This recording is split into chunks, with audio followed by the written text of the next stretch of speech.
building the ultimate binary clock. Today on Mikey's Lab.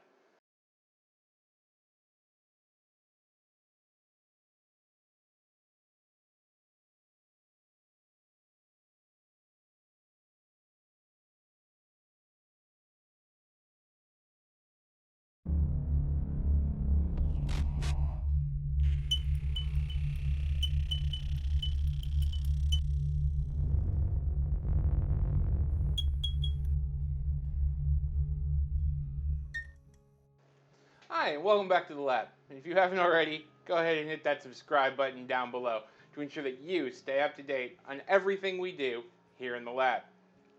So I was challenged by one of my friends to build a clock that shows the complete time using only 6 LEDs. So naturally, my brain first went to binary. Now, when you start talking about a binary clock, there are two types of binary displays. BCD, which is binary coded decimal, which means each digit in the time has its own binary array. And then there's true binary. I prefer true binary. It tends to be harder to read, to be honest, but it is more realistic to me. So what we're going to do, we have the 6 WS2812 LEDs right here. We are going to use color mixing to display the hours, minutes, and seconds all at the same time on 6 LEDs. So lab code up. We're going to learn something today. I think we should take a look at the parts that we have here. A couple of these are 3D printed. I will leave a link to the STL files down below that shows the ones that I used, and I will also describe how I modified them. I found some existing parts on Thingiverse that were close enough to what I wanted that I just needed to either scale them or to scale them in one or two directions. So we have the base itself. This will function as what holds the clock up. This is honestly just an enlarged WS2812 clamp. Right, so I enlarged it to be big enough to go across. I printed these bases for the LEDs, which were originally a much smaller capture for them. And I'm not even sure how the 2812s would have fit into them originally. So I scaled them up a bunch, and they worked. I'm not sure which diffusers I'm going to use in this. I found two. I have the ones that I 3D printed, right? And I have these. Let's see if I can get a good view for you right here. These are the lenses out of an LED backlight for a TV. I recently had to change the backlight on my TV, and these came out of that. And I have about 60 of them, so I figured I would use them in projects. So they just happen to fit perfectly inside these pieces. No, I did not plan that.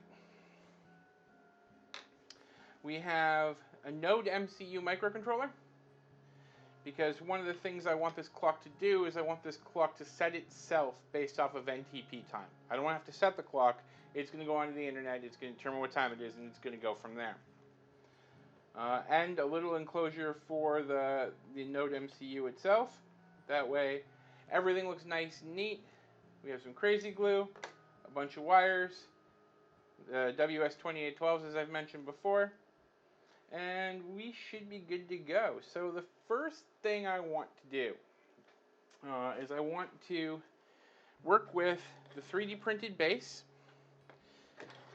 and the base for the LEDs.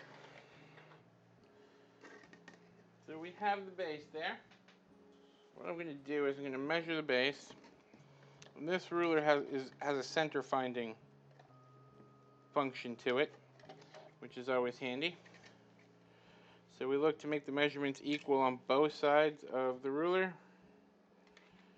And that gives us a center line. So it's going to be right around there. As you can see, just check, see what you can see. 4 1/8 and 4 1/8. So at the center mark, I'm going to make a mark that only I will hopefully be able to see after.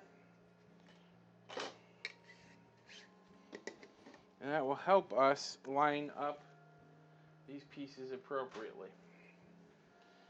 So I think what I'm going to do is I'm going to use the new diffusers, not the 3D printed ones. So we're going to go ahead and start gluing these bases in place. mark the middle there so I can see it. Okay, so to put these bases on, I have just your normal, everyday crazy glue. We're going to take a little bit of that. It's very important to remember that you want the channels where the wires are going to go horizontal, because it's got to go from one to the other. Fortunately, because the glue didn't cooperate with me the first time, I'm running low on glue now. Alright, so we're just going to let that sit for a little bit and solidify up. In the meantime, what I'm going to do is I'm going to move this out of the way.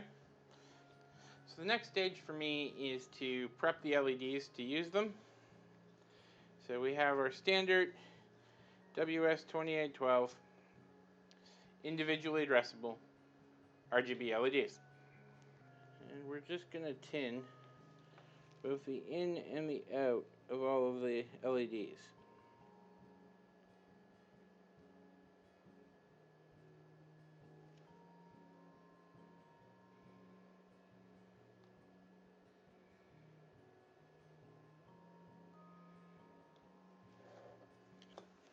Alright, so now that we have all of the LEDs tinned, we're going to take some of the DuPont cable that I've been using to hook these up.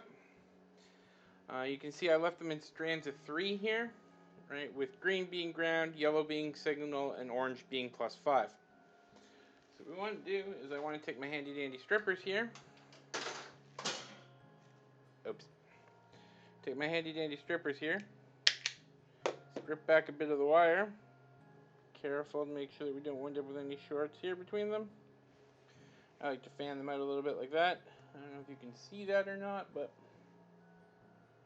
fan them out. And we're going to go ahead and tin these as well. Again, you're going to want to do this for all 6. I am certainly not going to make you sit here and watch me do this for all 6.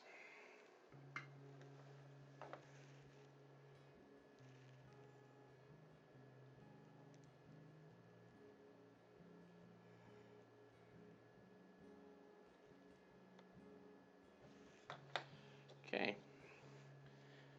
And paying very close attention, we'll get rid of these ones here, to the digital in and digital out side, and the ground and the 5 volts.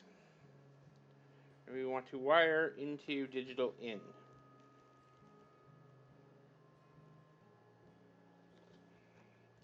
And because we tinned it, it becomes a much easier process.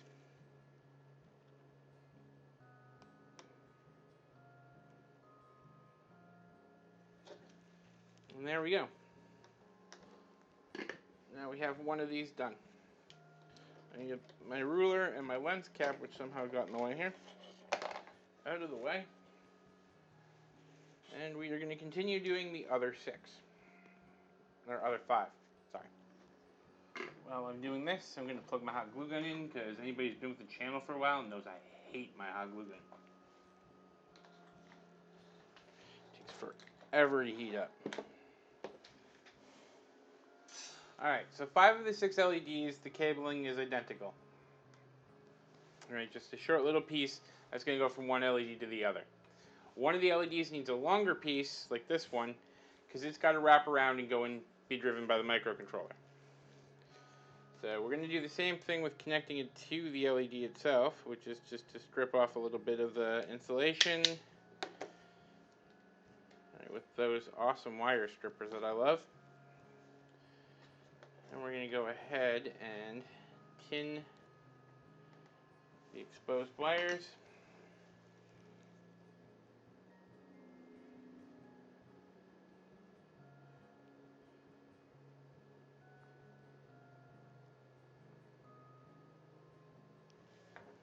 Like so. And once again, paying close attention to which side of the LED is in and which side of the LED is out, and which side is 5 volts and which side is ground.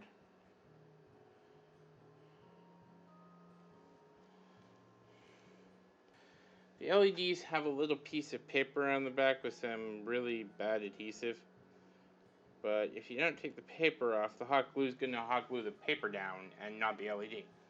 So we need to take the paper off. And then we're going to go ahead and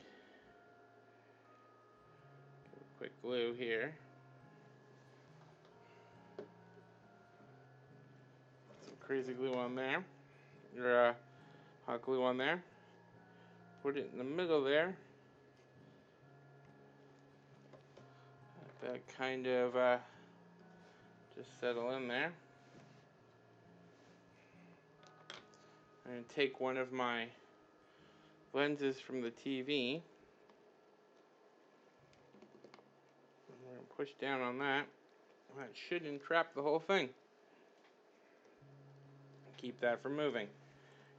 Now we can pull this wire up like so. And we can continue doing the same thing. Remove the backing from the LED. Put hot glue.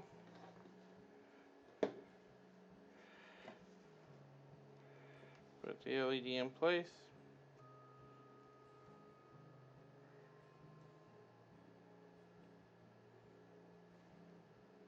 The hot glue kind of set up a little bit.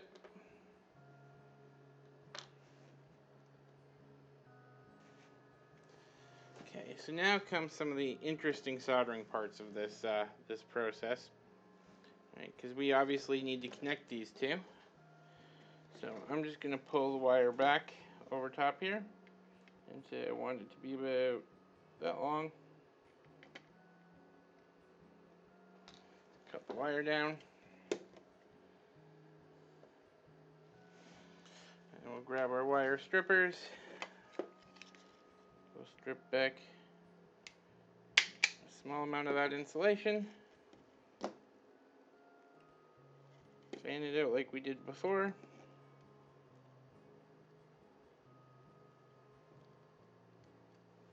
Okay.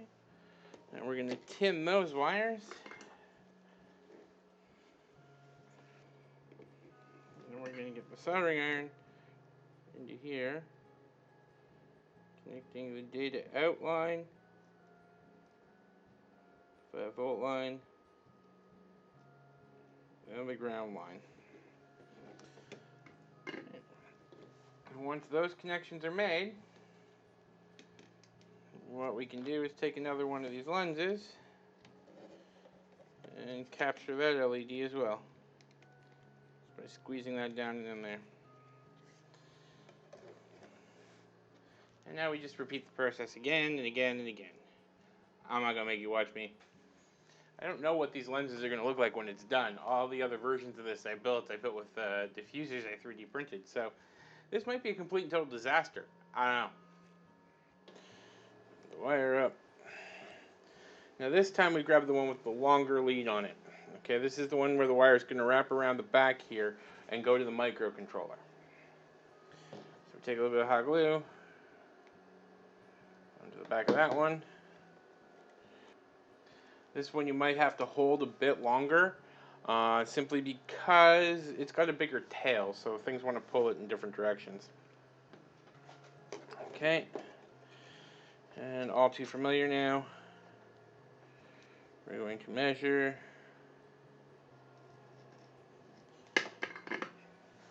Alright, so once those are in place, put the last cap on, like so.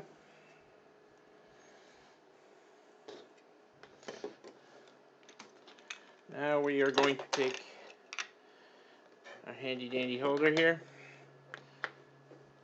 We're going to feed the wires through the hole on the bottom there. Okay, you can see what I did here is I de-pinned a couple of the pins that I know I'm going to be using. So the first two is going to be +5 and ground.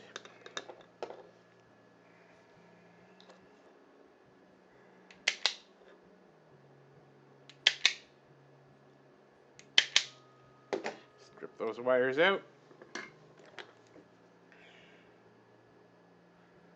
Tin the +5 and ground first.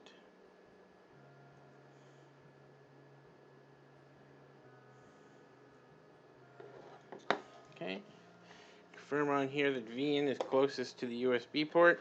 So we're going to pip off of here. And here.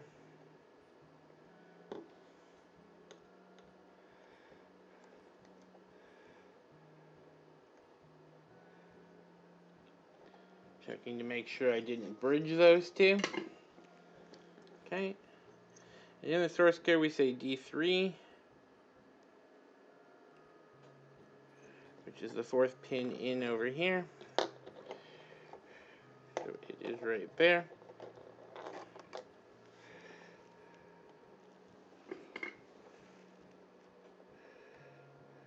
Oh, this is intent.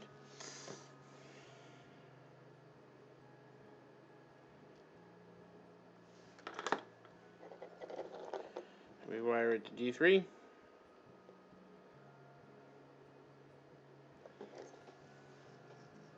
Bring the wire back into the case itself. Turn the microcontroller around like so that everything lines up.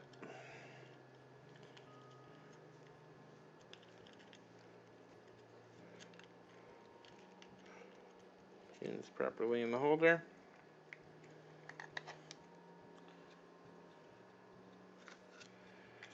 We close the holder, like so.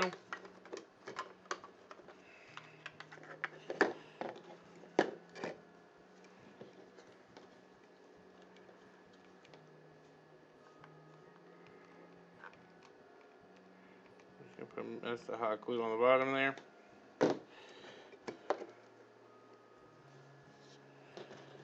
And that is the physical build of the clock. Next, we'll take a look at the software.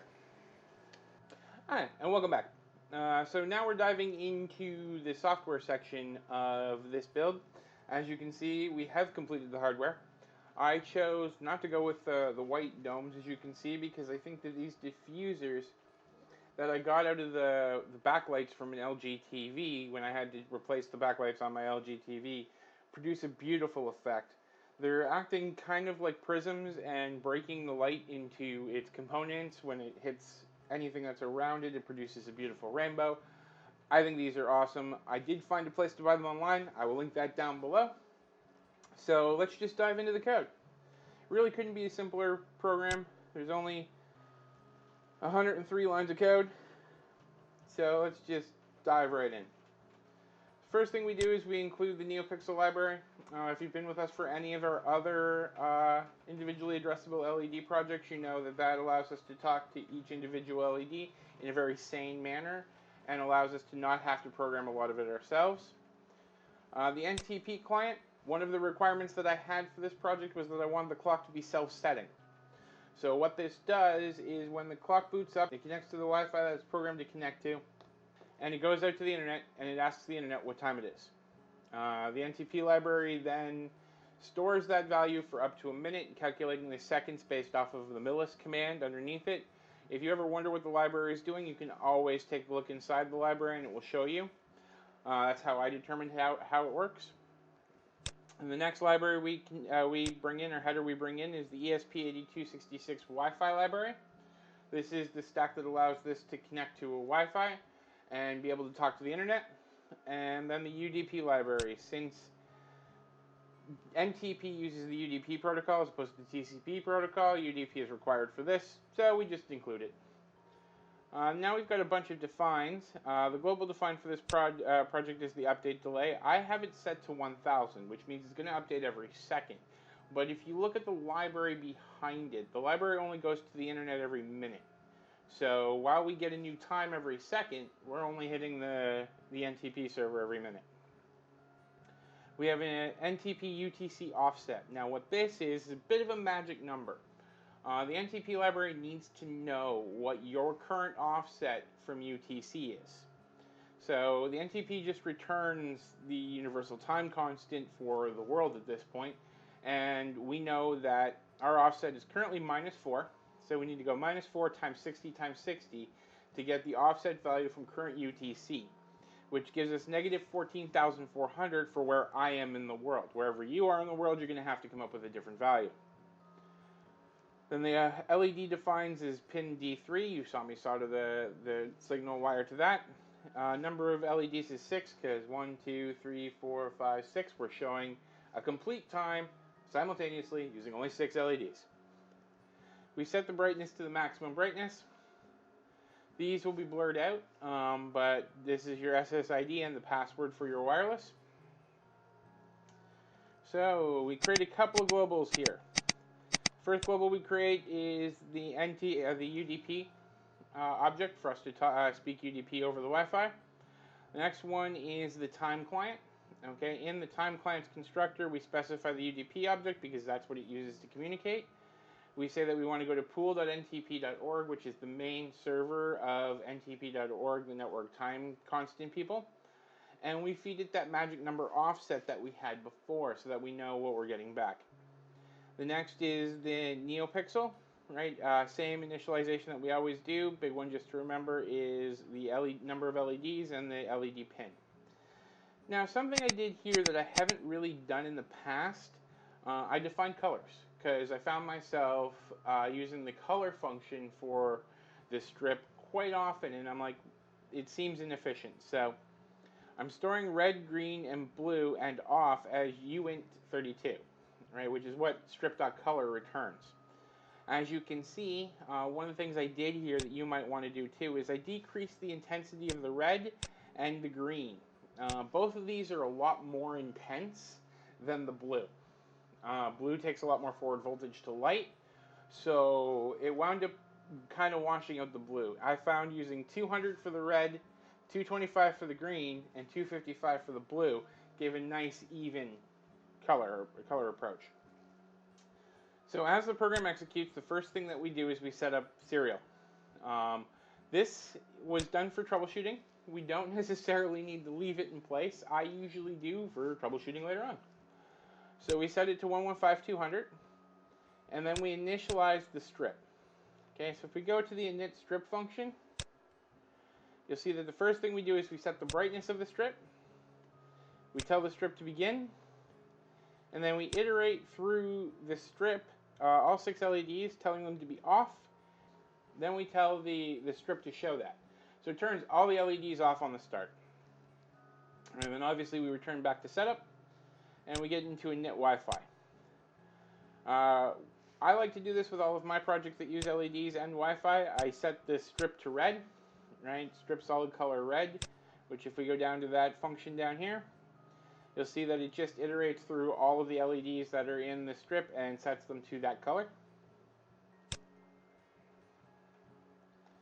And we print the serial line that we're connecting to and the SSID that we're trying to connect to. And we begin the Wi-Fi and we wait until it's connected. And every half a second we print a dot over this serial line. That lets us know that it's attempting to connect and that it hasn't given up on us yet. So once it does get a connection, it turns the strip solid green, which lets us know that we connected, and it waits half a second before proceeding. Now, one of the things worth noting here is the delay function. I tend not to like the delay function. There'll be a video coming out very shortly as to why, but in this case, it's safe to use here. And then the last part of the setup that we get to is timeclient.begin, which opens up the NTP object, tells it to communicate with the server and start getting time signals from it. So then we move down to the loop function.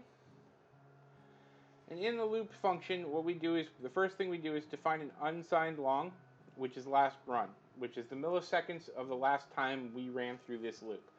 I'm using the millis function instead of a delay to have a very precise iteration cycle, so that this will run at least every, well, it will never run faster than once a second.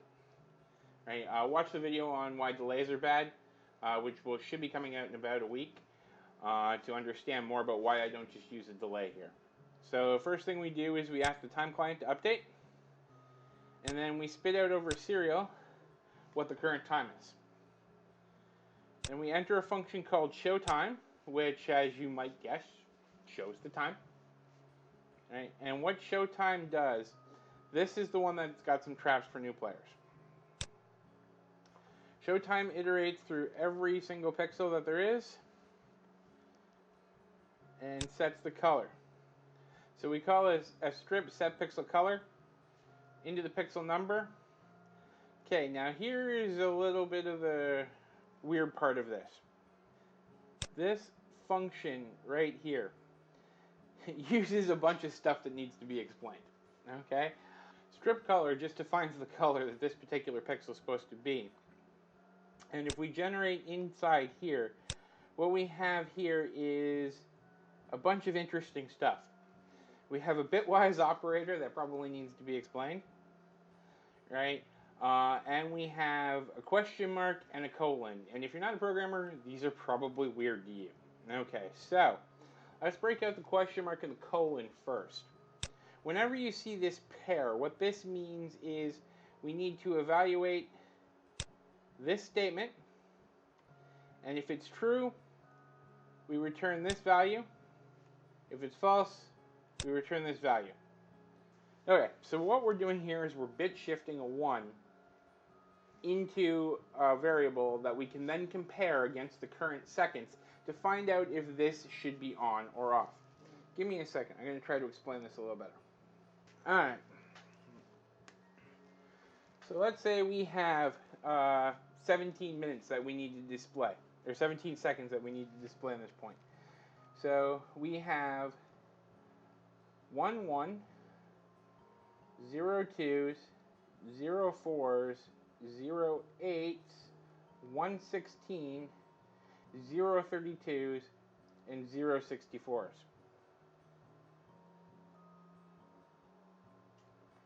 We don't have that many digits. We only got 6. So 0 32s. Okay? So what this does is for every pixel that we're going through here, we take a comparison. So the first time we go through, pixel number right here is going to be 0. Okay? So what that's going to do is it's going to give us this pattern.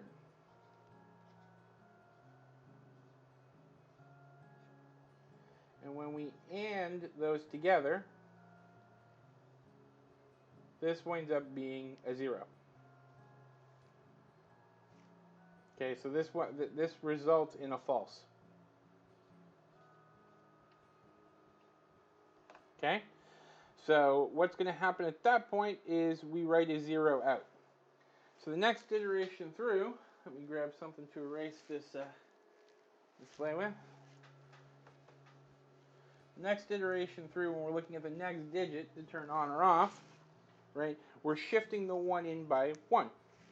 So this is going to give us 0, 0, 0, 0, 1, 0. And because these two match, this is going to return a true, which means we're going to write 255 for the seconds color, or red in this case, into the array. And we're going to do this a whole bunch of times, and we're going to do the comparison again for seconds, minutes, and hours. And we're going to set the pixel color based off of this. Now, one of the things that's unique about this clock is that we are displaying minutes, seconds, and hours all at the same time, and color mixing to do it. And that's how we do this. Okay? So we're changing the red, green, blue value based on whether or not that particular digit needs to be a 1 to display the current time. Okay, so after we've displayed the time, we go back up to the loop. We get into a while loop.